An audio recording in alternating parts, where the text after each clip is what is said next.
this is worth looking at. This is actually really, really funny. When the race began for the GOP's nominee for the upcoming 2012 election, each one of the candidates, pretty much with the exception of John Huntsman out of their general field of the primary 7 unelectable retards, the only one who hadn't been at the top of the totem pole for any time at all was John Huntsman. When this, whatever you want to call it, it's not really a political race, it's more of a parade. It's like an event where models strut the runway, and in this case, it's more or less, they're not high fashion models, obviously. It's more or less like who let the cage at the zoo open, and these incredibly primitive, unbelievably thick dolts somehow floated to the top of the GOP's bowl. Almost every one of them is terribly and sickeningly religious. And America, of course, is a secular country, so we certainly don't want a religious kook in our White House, in our secular White House. And if we do have someone of religion, it's always best to have someone who keeps that to themselves privately and doesn't try to force it onto the rest of secular America. Most people, even religious people, want less religious involvement in their government. Even if it dominates their lives, they don't want it from both ends.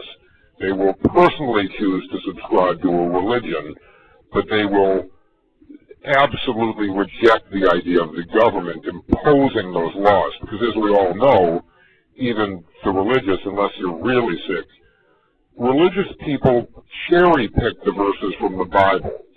If they were to be forced, say that in Exodus 21:20-21, it talks about how to beat a slave. Well, what if you're on the wrong end of the stick? You're the slave rather than the slave owner, who incidentally is referred to as a man. The slaves are reduced to male or female slave. Well, let's get on with it, because all of these religious nuts are vying. And for a short time, we had psychotic kook and incredibly unfit retard Michelle Bachmann climb to the top of this unelectable field of absolute rejects. Bachmann zoomed all the way up to the top when the field was just glowing, and then her Newsweek photograph came out, and people got a look at her, and then they started listening to her, and she soared right to the bottom. Then we had unelectable moron Rick Perry come in, zip to the top, open his mouth, drop to the bottom.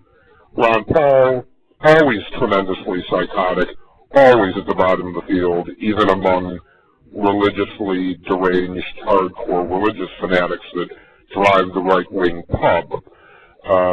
It's a cult now. It's no longer a political party, as America is seeing from these creatures. Then we had moron Herman Cain zoom to the top, open his mouth. Okay, some people thought, well, that's not so bad. He doesn't know anything. He's kind of a clueless idiot, and he did take a ragingly successful Godfather's Pizza valued at $300 million right into the garbage can, ending up with a $30 million value, effectively reducing the company's net worth by 90%. And since America's in an economic crisis, probably not a good choice. But people didn't look at that. They looked at his offensive sexual perversions, that particular area of his life, rather than actually focusing on what he might think of actual issues and foreign policy, economics, real things that actually matter to people, not social mumbo-jumbo. Then we had this moron Newt Gingrich zip to the top, open his mouth, speak in a remarkably racially charged tone, exclusively, for the most part, hitting on black Americans, and that immediately pretty much reduced his chances. He dropped to the bottom, and we can see that. We'll get into it just slightly more. I'm not going to make a big deal out of this because it's just amusing. But then we've got religiously psychotic moron Rick Santorum zoomed to the top just recently, darting to the top. Powerful guy that incidentally no one cares for. Now reduced from nearly a 40% approval rating among even thin-brained Republicans, dropped all the way down to 22% now. Romney, who's stayed at about 30% the whole time, is now getting the lion's share of the fat residue overflow off the lard pot. Ron Paul, again, always at the bottom. No one cares about him. He's worthless. So at this point, it's basically a one-man race. It's flip-flopping moron Mitt Romney against flip-flopping moron Mitt Romney, who's a Mormon. And since the religious cult of the GOP is largely Christian and intolerant, of course, as all religious people are, they accept that they're right, but they don't accept that anyone else could possibly be right, which means they're very open-minded and free-thinking. So let's just take off the idiots that don't matter off this chart. We'll remove Gingrich, he's an idiot. He hasn't got a shot in hell. We'll take Paul off, not a shot in hell. Take Perry off, not a shot in hell. We'll take Bachmann off, of course, not a shot in hell. That's not even an issue. I mean, no one would even consider that. She probably will not win re-election in her non-hometown. It's not her home state. She was raised in the culturally backwards and educationally backwards state of Iowa, which is where they've, for the most part, they're always the state that picks the person who's least electable. They chose Rick Santorum. We'll get to that in a second. So we'll remove Huntsman, too. Now we just have Mitt Romney up here, and then we have moron Santorum down here. They both climbed almost at the same peaks in some way here, as you see how they kind of stayed in line a little bit with the ebbs and flows of the GOP mindset. And they kind of crisscrossed right here, where Santorum shot way up to his huge 36% here, and then he kind of plateaued for, what is that, about 7, maybe 8 seconds, and then just an abysmal drop all the way to the basement here at 22, where he'll probably stay because he's a Christian, and they want to keep a Christian in there. They're scared. They don't want a Mormon because he doesn't believe the same fairy tales that they adhere to. So we've now seen every single GOP candidate rise to the top, drop to the bottom, and again, with the exception of Kook Paul and Huntsman, who seems like a decent enough guy, actually, but probably the most electable out of the field of Republicans. And of course, because you see these religiously minded morons who have no understanding of anything, they're on the wrong side of every issue and every argument, they chose not to find Huntsman electable. It's fascinating, actually. So we now have Romney leading the field. It's Romney versus Romney. He's pro-life, he's pro-choice, he's pro-gay, he's anti-gay, he's for a woman's right to choose, yet he will reverse Roe versus Wade.